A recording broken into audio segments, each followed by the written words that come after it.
Expel किया गया है टीएमसी की एमएलए जो रितबरा हैं बनर्जी, उन्हें एलओपी की पोस्ट, और ये भी वो कह रही हैं कि ममता बनर्जी हमारी पार्टी की चीफ रहेंगी।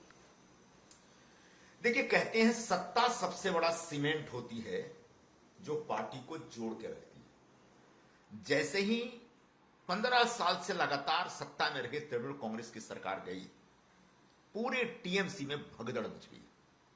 कल ऋतव्रत बैनर्जी ने 58 विधायकों का, टीएमसी के विधायकों का सिग्नेचर लेकर के एक अलग ग्रुप बनाया, एक अलग गुट बनाया, और स्वयं वो नेता प्रतिपक्ष बनकर के पश्चिम बंगाल विधानसभा में उपस्थित हुए और उनको मान्यता भी मिल गई। और जिसके पास 80 में से 58 विधायक रहेंगे वही नेता हो। आज ममता बनर्जी ने उनको निकाल दिया पार्टी से, लेकिन ऋतव्रत बनर्जी जो हैं वो ममता बनर्जी के पुराने सिपह सलार रहे हैं, और इस नाते उन्होंने घोषणा की है कि ममता दीदी हमारा नेतृत्व करेंगी। ये सब दिखावा है। सच यह है कि ममता बनर्जी और उनके भतीजे की जो तानाशाही प्रवृत्ति थी, जिस तरीके से तमाम नेताओं और कार्यकर्ताओं को इन लोगों ने दबा के रखा था, उसके खिलाफ भयंकर विद्रोह हुआ। ममता दीदी ने जब जब एमएलएस की मीटिंग बुलाई, क्रमशः एमएलएस की उपस्थिति कम होती चली गई। उधर कलकत्ता में भी उनके जो मेयर थे फिरहद साहब, उन्होंने भी रिजाइन कर दिया। फिरहद एक बहुत ताकतवर नेता थे तृणमूल में, ममता बनर्जी के बाद दूसरे नंबर के नेता, लेकिन उनका लगातार अभिषेक बनर्जी जो ममता बनर्जी के भतीजे और पार्टी के महासचिव, उनसे टकराव चल रहा था। उस टकराव को उन्हें तब तक बर्दाश्त किया जब तक ममता दीदी सत्ता में थे। जिस दिन सत्ता गई, उस टकराव के खिलाफ विद्रोह हो गया। तो ममता बनर्जी की इस पार्टी को अभी बहुत टूटना है, बहुत बिखरना है। वो अभी जितने एमएलए को निकालना चाहे निकाल दे। अगर यूं ही निकालती रही तो आखिर में सिर्फ वो रह जाएंगी और उनका भतीजा रह जाएगा पार्टी में, बाकी सब छोड़ के चले जाएंगे। ईडी ने सम्मन किया है रिक्रूटमेंट जो केस है उसको लेकर।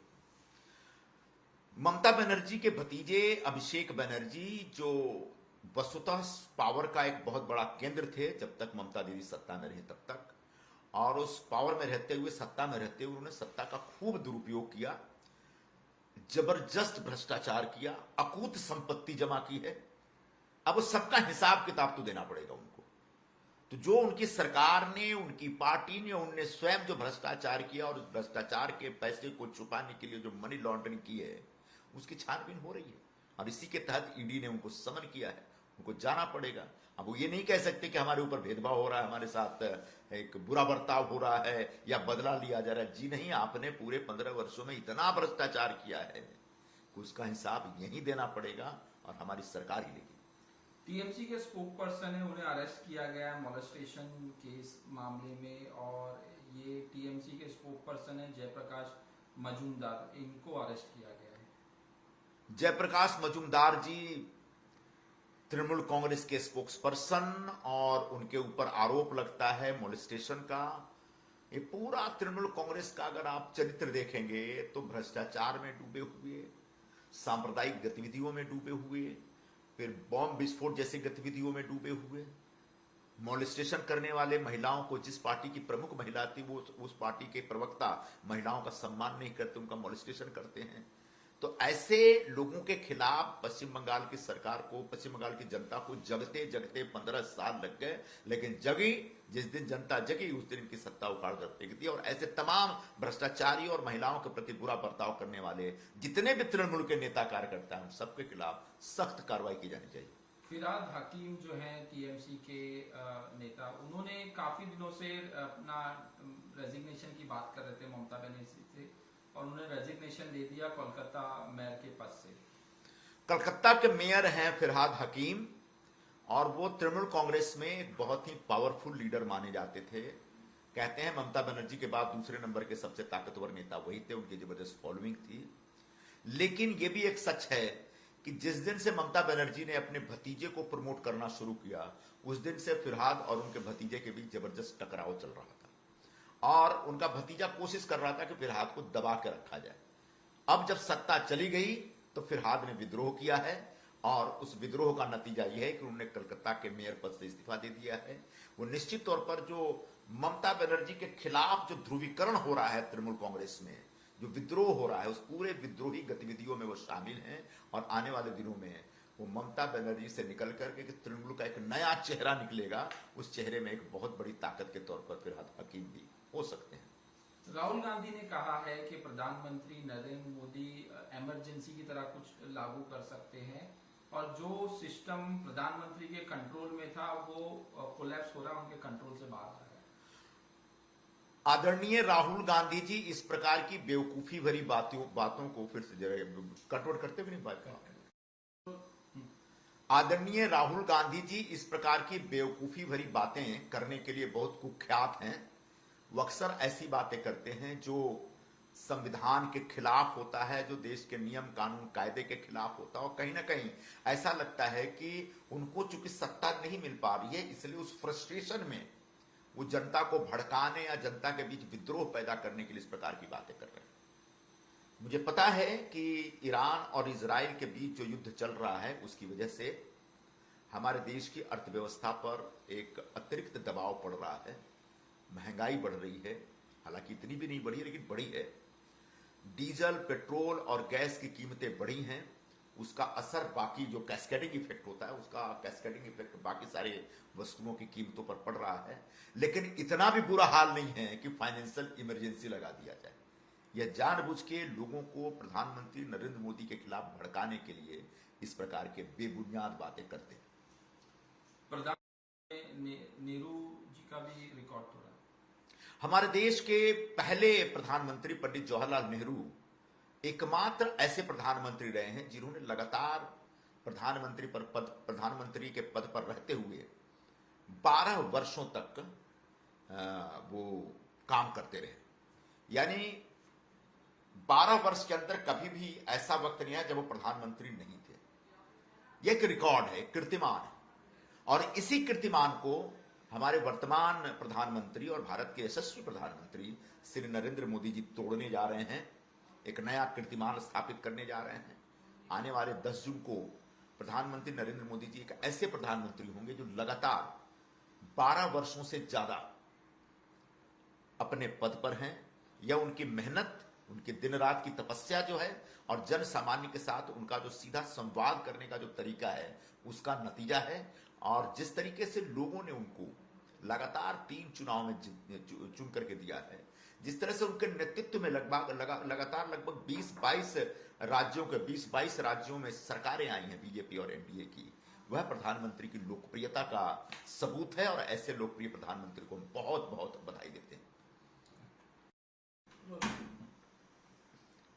हमारे महानगरों में जो फायर सेफ्टी के जो नॉर्म्स हैं, सच पूछिए तो उसका सही पालन नहीं होता है, और उसका नतीजा यह होता है कि अक्सर मुंबई या दिल्ली में आग लगती रहती है। फायर ब्रिगेड के लोग जब तक पहुंचते हैं तब तक बड़ा हादसा हो जाता है।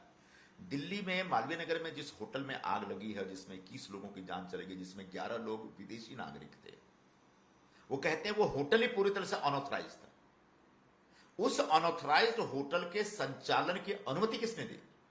और वो अनऑथराइज्ड होटल मालवीय नगर जैसे एक पॉश इलाके में चल रहा है, काम कर रहा है। क्या दिल्ली की जो महानगर पालिका के जो अधिकारी हैं, उनकी नजर इस पर नहीं पड़ी थी?